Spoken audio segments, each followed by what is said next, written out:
Chers concitoyens, vous allez voter pour les élections législatives, le deuxième tour bientôt. Le moins qu'on vous doive en tant que candidat, c'est la clarté. Un des enjeux importants dans notre circonscription, dans le Tricastin, mais plus largement dans toute la circonscription, et pour la France, c'est l'avenir du nucléaire.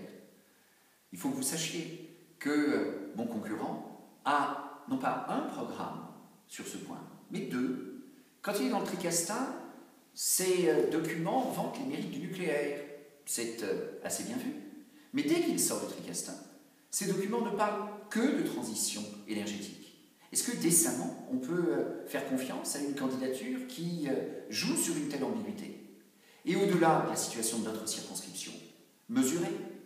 François Hollande a dit « J'irai jusqu'au bout de Flamanville ». Oui, le chantier est très engagé. Ça serait stupide de ne pas aller au bout. Et il n'est pas stupide.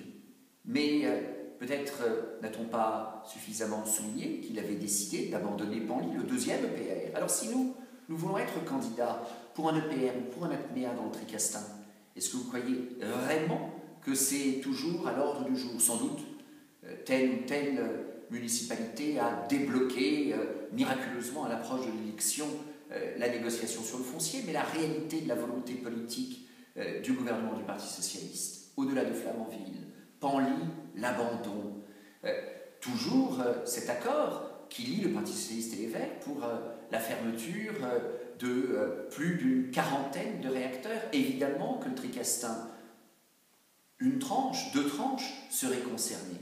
Alors nous n'avons pas le droit de prendre le risque. Vous savez, certains que j'ai rencontrés sur Saint-Paul m'ont dit « mais la raison reviendra, ils ne peuvent pas faire de telles bêtises ». Mais en 1997, Dominique Voynet avait obtenu de Lionel Jospin un engagement sur la fermeture de Crespin-Ville. C'était stupide et ils l'ont fait. Elle avait obtenu un engagement de Lionel Jospin pour l'abandon du canal Rhin-Rhône. C'était stupide et ils l'ont fait. Là, il y a un engagement pour la fermeture de plus de 40 réacteurs. C'est stupide, ils le feraient. Il y a un engagement de François Hollande pour l'abandon de Panly. C'est stupide, il le ferait.